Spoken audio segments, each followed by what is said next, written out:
চাওক কথাটো হৈছে মাননীয় সাংসদ ৰকিবুল হুছেইন ডাঙৰীয়া প্ৰথমবাৰৰ কাৰণে এইবাৰ সাংসদ নিৰ্বাচিত হৈছে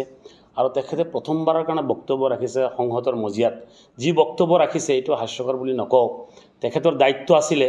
তেখেতক মানুহক যি আশা আকাংক্ষা লৈ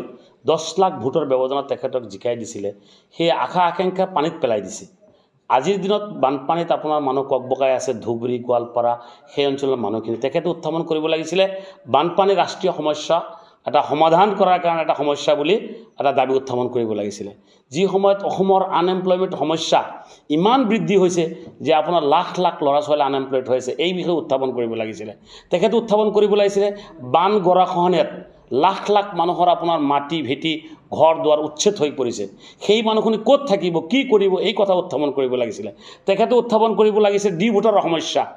আজিৰ দিনত প্ৰায় 5 লাখৰ ওপৰত ডি ভোটাৰৰ সমস্যা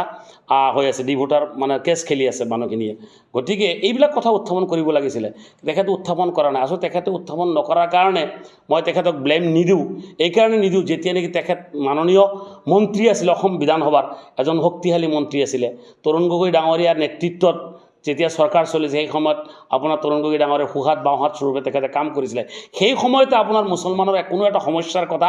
কোনো মাইনরিটির সমস্যার কথা তেখেতে উত্থাপন করা নাছিলে গতিকে এতিয়া যে তেখেতে উত্থাপন কৰিব এটো তো হাস্যকৰ কথা তেখেতে নকৰে এই কথাটা বাৰম্বাৰ কৈছিল যে মাননীয়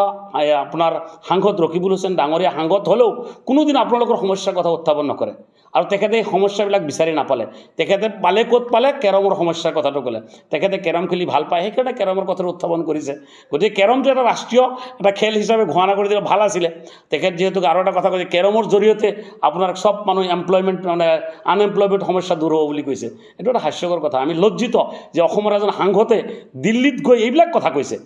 এটা কেৰমৰ কথাহে ক'ব পৰা সুবিধা পাইছে গতিকে মৌলানা বদৰুদ্দিন আজমল সাহেবক ধুবুৰীবাসীয়ে হৰুৱাই